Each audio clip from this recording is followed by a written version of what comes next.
उत्तर प्रदेश के शामली से लव जिहाद का बड़ा मामला। हिंदू युवती को बहला फुसलाकर किया धर्मांतरण। जिहादी राशिद की साजिश रचाया निकाह। जिहादी ने किए 4 हिंदू लड़कियों के साथ 5 निकाह। हिंदू संगठनों में आक्रोश, कार्रवाई की मांग।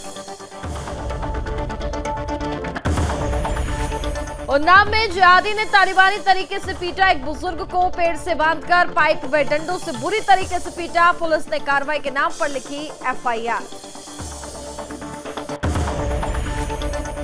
हाथरस पुलिस की बड़ी कार्रवाई। कैंटर चालक से लूटपाट करने वाले 3 बदमाश गिरफ्तार। लूटी गई रकम, 2 तमंचे, लूट में प्रयुक्त कार भी बरामद। मामला हुआ दर्ज, कार्रवाई जारी। और मथुरा में मुड़िया मेला आयोजन के संबंध में डीएम ने ली बैठक। समस्त विभागों के अधिकारियों से जुट जाने के दिए निर्देश। मुड़िया पूर्णिमा मेले में लाखों श्रद्धालुओं का होता है आगमन।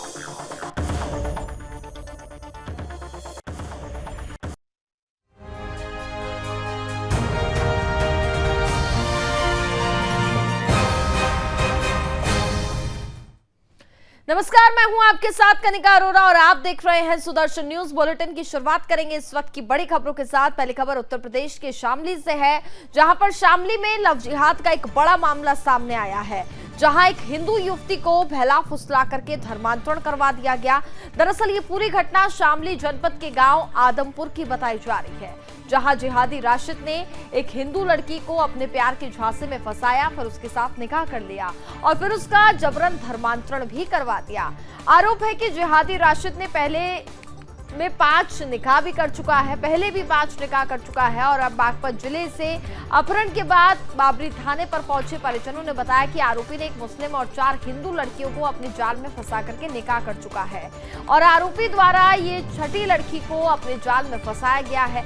और इस कांड के बाद तमाम हिंदू संगठनों में बेहद आक्रोश है। स्वामी यशवीर जी महाराज के नेतृत्व में तमाम हिंदू संगठनों ने एकत्रित होकर के लड़की की सकुशल प्राप्ति की मांग की है और वहीं चेतावनी दी गई है कि यदि ये जिहादी को गंभीर धाराओं के तहत में जेल नहीं भेजा जाता है तो 18 जून को आदमपुर में विशाल हिंदू महापंचायत होगी। और वहीं आपको बता दें 18 जून यानी कि आज, और इस बात का जिम्मेदार पुलिस प्रशासन ही होगा।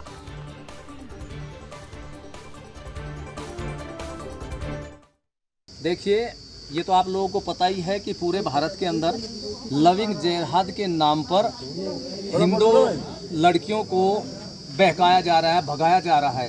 उसी कड़ी में शामली जिले के अंदर आदमपुर गांव है, वहीं की एक हिंदू लड़की को एक मुस्लिम लड़का भगा करके ले गया, बहका करके, और उसका धर्मांतरण भी हो गया, निकाह भी पढ़ लिया गया। तो उसी की प्राप्ति के लिए यहाँ हम सभी लोग आए हैं और पीड़ित परिवार को, जो लड़की के परिवार है, लड़के वाले कह रहे हैं कि हमने उस लड़की का धर्मांतरण भी कर दिया और निकाह भी पढ़ लिया, तुम्हारे से जो कुछ होता हो कर लो। और उनको मारने की भी धमकी दे दी गई है, तो परिवार की रक्षा के लिए और उस लड़की की प्राप्ति के लिए और उस मुस्लिम लड़के की गिरफ्तारी के यहाँ आप हम सभी लोग थाना बाबरी के अंतर्गत आए हैं। अगली खबर उत्तर प्रदेश के हाथरस से है, जहां 3 आरोपियों को गिरफ्तार करते हुए पुलिस ने कैंटर चालक से लूट की घटना का 24 घंटे के अंदर खुलासा कर दिया। पुलिस ने आरोपियों के कब्जे से 10,000 रुपए की नकदी, तमंचा, कारतूस व घटना में प्रयुक्त कार सहित अन्य सामान भी बरामद किए और पुलिस चौथे आरोपी की तलाश में जुट गई है। आपको बता दें कि एसपी अशोक कुमार ने बताया है कि ओंकार सिंह ने मुकदमा दर्ज कराते हुए कहा कि आरोपियों ने तमंचे के बल पर कैंटर चालक से लूट की घटना को अंजाम दिया और फरार हो गए। घटना के खुलासे के लिए एसपी देवेश कुमार पांडे ने पुलिस टीमों का गठन किया था और पुलिस ने घटना में शामिल 3 आरोपियों को गिरफ्तार कर लिया है।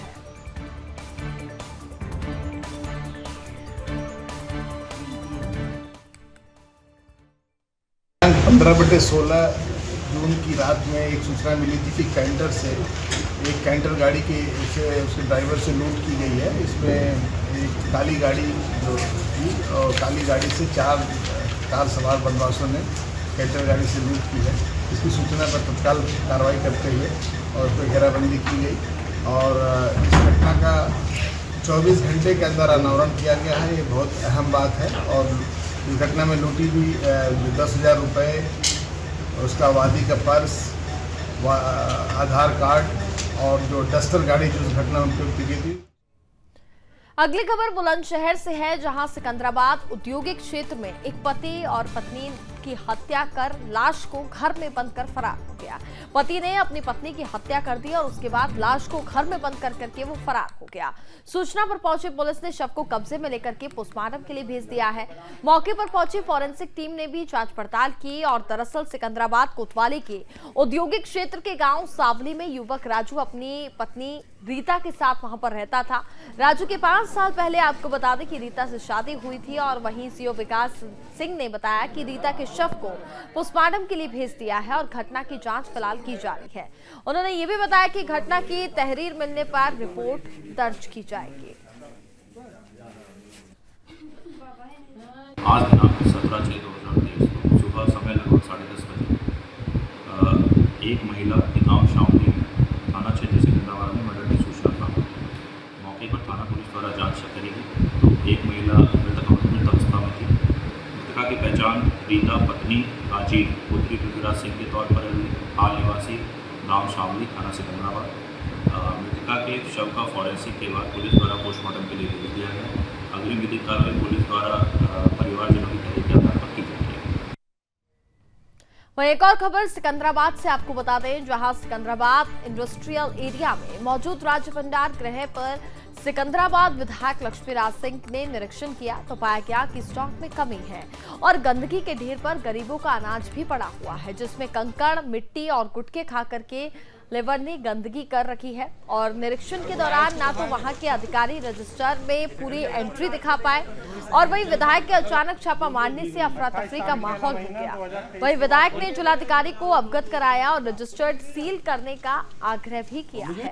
आपको बता दें कि विधायक ने इस घालमेल की शिकायत मुख्यमंत्री से भी करने को कहा है। विधायक का कहना था कि कुछ अधिकारियों की मिलीभगत से यहाँ एक बड़ा खेल चल रहा है, जिसकी जांच की जाएगी और जो भी इसमें दोषी होगा उस पर कड़ी से कड़ी कार्रवाई की जाएगी। दरअसल गोदाम से उठ करके राशन वितरण होने के लिए जनपद के हर गांव में जाता है, जहां पर गांव-गांव में राशन डीलर वितरण करते हैं, तो वहीं राशन डीलर गरीबों को राशन तोल में कम देते हैं।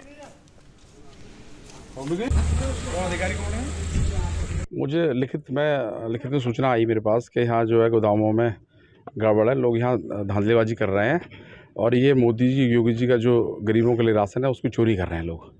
और भारतीय जनता पार्टी की सरकार है, आज हम लोग की जिम्मेदारी कि चोरी ना हो और सही हाथों में, योग्यता के हाथों में जो है राशन पहुँचना चाहिए। जिम्मेदारी हम सबकी, इसी नाते मैं यहाँ आया। मैं चलते समय मैंने SDM को भी जानकारी दी कि मैं वहाँ जा रहा हूँ, तो वो बताने लगी कि मैं जो है पेपर में हूँ, B.Ed के पेपर में हूँ। उसके बाद मैंने यहाँ के जो अधिकारी हैं उसको फ़ोन किया। यहाँ के जो इस भंडारण के जो राशिद बता रहे हैं, अपने निरीक्षक बता रहे हैं अपने आप को, उनके साइन भी नहीं कई जगह, उनके कई कर्मचारियों के साइन नहीं है इस पर। और सभी जितने भी जांच की, जितने गोदाम देखा, सब में बीच में जो है सब खाली पाए गए, बीच में खाली हैं सब। अगली खबर उन्नाव से है, जहां पर मुस्लिम युवक के द्वारा एक व्यक्ति को तालिबानी सजा दी गई। युवक को खेत में गाय जाने को लेकर के मुस्लिम युवक व उसके साथी ने पेड़ में बांध करके बुरी तरीके से प्लास्टिक के पाइप व बेल्टों से पीट दिया, जिससे वह गंभीर रूप से घायल हो गया। आपको बता दें कि पूरे शरीर पर चोटों के निशान साफ देखे जा रहे हैं। पुलिस ने कार्रवाई के नाम पर FIR लेकर के पीड़ित को चलता किया। वहीं क्षेत्राधिकारी दीपक सिंह ने जब इस विषय पर बात करनी चाहिए तो उन्होंने कुछ बोलने से मना कर दिया। दरअसल कोतवाली क्षेत्र हसनगंज के कुडियामपुर गांव निवासी बजरंगी ने कोतवाली हसनगंज में शिकायती पत्र देकर के बताया कि धौरा गांव निवासी दिलशाद व साथी उसका साथी आया और आम की बागों की तरफ में जाकर के पेड़ों से बांध करके प्लास्टिक की पाइप व डंडों से बुरी तरीके से उसको पीट दिया गया। आसपास से निकल रहे राहगीरों ने चिल्लाने की आवाज सुनकर के मौके पर पहुंच करके उसकी जान बचाई। आपको बता दें कि रसूखदार परिवार में होने की वजह से पुलिस कार्रवाई करने से कतरा रही है, लेकिन मामला बिगड़ता देख पुलिस ने आनंद फानन में FIR लिख दी है।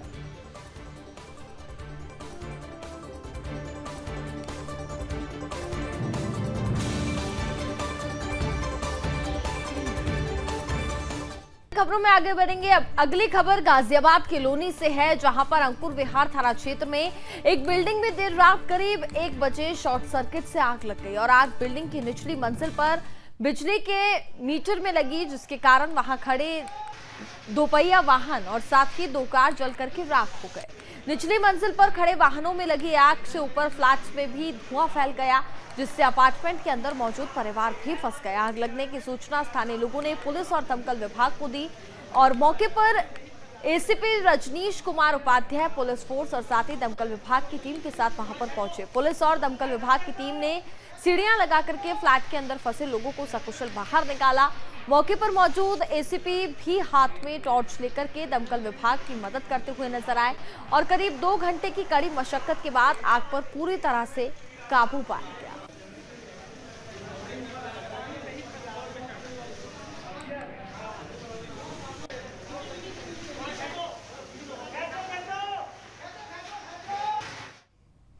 खबरों में आगे बढ़ेंगे। अगली खबर मथुरा से है, जहां पर मुंडिया पूर्णिमा मेले को सकुशल संपन्न कराने में जिलाधिकारी पुलकित खरे व साथ ही वरिष्ठ पुलिस अधीक्षक शैलेंद्र कुमार पांडे ने बैठक ली है और समस्त विभागों के अध्यक्षों से अभी से काम में जुट जाने के निर्देश दिए हैं। आपको बता दें कि लोक निर्माण विभाग के अधिकारियों को निर्देश दिए कि सड़कों को शीघ्र ही गड्ढा मुक्त कर लिया जाए और सभी निर्माणाधीन सड़कों के कार्य को समय से पूर्ण कर लिया जाए। लोक निर्माण विभाग को जिलाधिकारी ने वॉच टावर और साथ ही बैरिकेडिंग, चक्कर प्लेट और साथ ही पार्किंग में रैंप का कार्य गुणवत्ता कराने के निर्देश भी दिए हैं। वहीं मानसी गंगा, कुसुम सरोवर, कृष्णा कुंड और साथ ही राधा कुंड के राधा कुंड के चारों ओर बैरिकेडिंग का कार्य पूर्ण करने के भी निर्देश दिए गए। स्वास्थ्य विभाग के अधिकारियों से सीएससी गोवर्धन में पर्याप्त मात्रा में जनशक्ति की पूर्ति कर हर प्रकार की स्वास्थ्य सुविधाओं को दुरुस्त करने के निर्देश दिए गए। डीएम पुलकित खरे ने परिवहन विभाग के अधिकारियों को मेले के लिए बसों की व्यवस्था करते हुए बसों के मार्गों को पहले से ही चिन्हित किए गए मार्गों पर संचालित कराने के निर्देश दिए, जिससे कि जाम की समस्या उत्पन्न न हो। गौरतलब है कि राजकीय मुंडिया पूर्णिमा मेले में लाखों श्रद्धालुओं का आगमन गोवर्धन में होता है।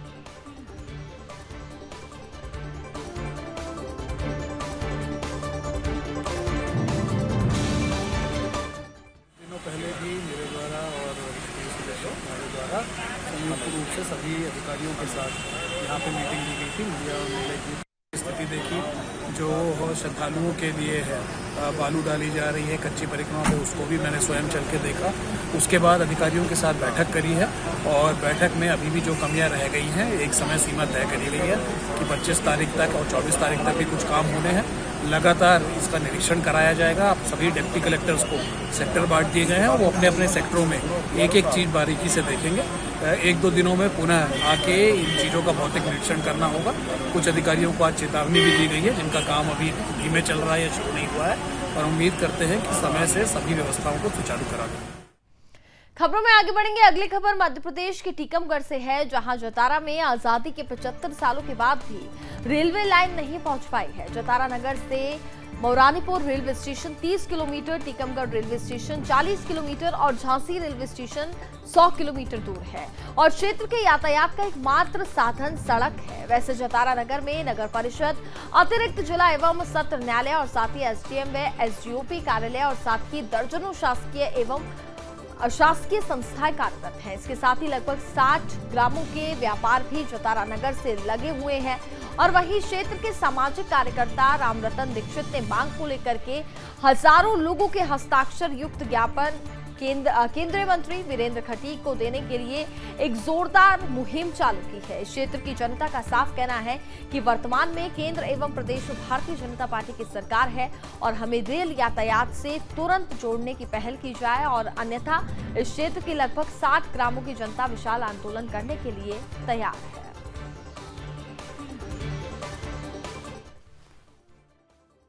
सांसद महोदय की चारों विधानसभाएं क्षेत्र कवर होती हैं, जिसमें जतारा होते हुए ये लिधौरा, नेगवा होते हुए ओरछा और या बरुआ सागर की लाइन से जोड़ा जाएगा। तो इनकी चारों विधानसभाएं क्षेत्र माननीय सांसद महोदय प्रयास करेंगे और करना ही चाहिए, क्योंकि इस समय केंद्र में भारतीय जनता पार्टी की सरकार अच्छे बहुमत के साथ बैठी है और बैठेगी।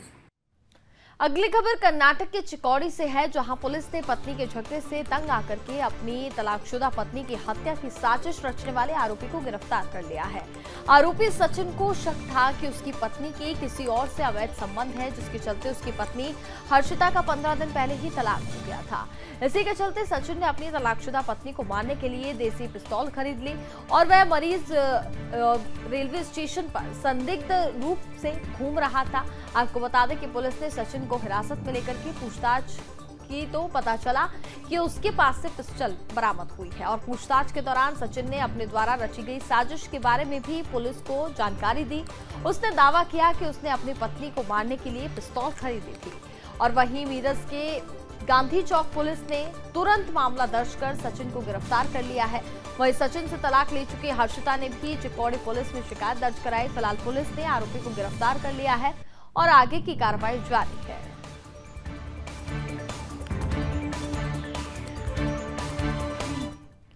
मध्य प्रदेश के टीकमगढ़ जिले के पलेरा विकासखंड में केंद्र सरकार द्वारा संचालित अटल भूजल योजना अंतर्गत किए जा रहे कार्यों के निरीक्षण और साथ ही भौतिक सत्यापन के लिए प्रदेश सरकार की ओर से एग्रीकल्चर एक्सपर्ट का आगमन हुआ। और इस कार्यक्रम के संबंध में जानकारी देते हुए सेक्टर प्रभारी दशरथ प्रसाद धनुषधारी ने बताया कि राज्य परियोजना प्रबंधन इकाई यानी कि SPMU भोपाल से एग्रीकल्चर एक्सपर्ट कार्यों का निरीक्षण करने के लिए पहुंचे हैं और इसके साथ ही उन्होंने अटल भूजल योजना के अंतर्गत बन रहे खेत, तालाब, बोल्डर चक्के और साथ ही रूप rain water harvesting percolation tank का निरीक्षण भी किया। और इसके साथ ही कार्य को शीघ्र पूर्ण कराने के निर्देश भी उन्होंने दिए और इसको लेकर के गांव के लोगों से योजना के बारे में जानकारी भी ली जा रही है। इस दौरान कई तमाम आला अधिकारी भी और साथ ही आंगनबाड़ी कार्यकर्ताओं के साथ ग्रामीण जन उपस्थित रहे।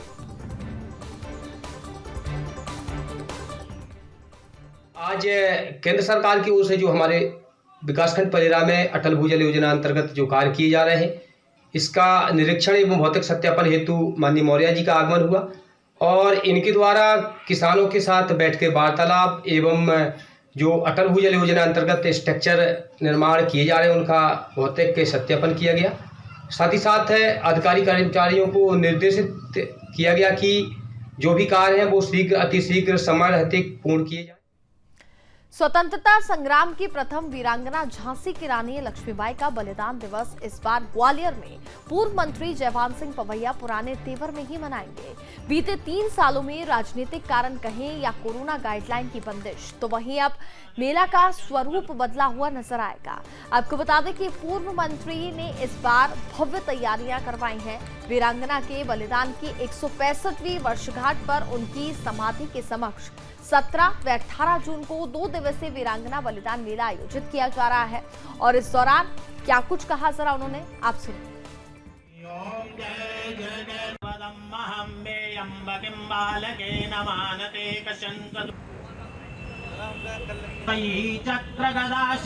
झांसी की रानी की स्मृति में 2 दिन का बलिदान मेला लगाते आए हैं 17-18 जून। इस बार उसका 24वां वर्ष है।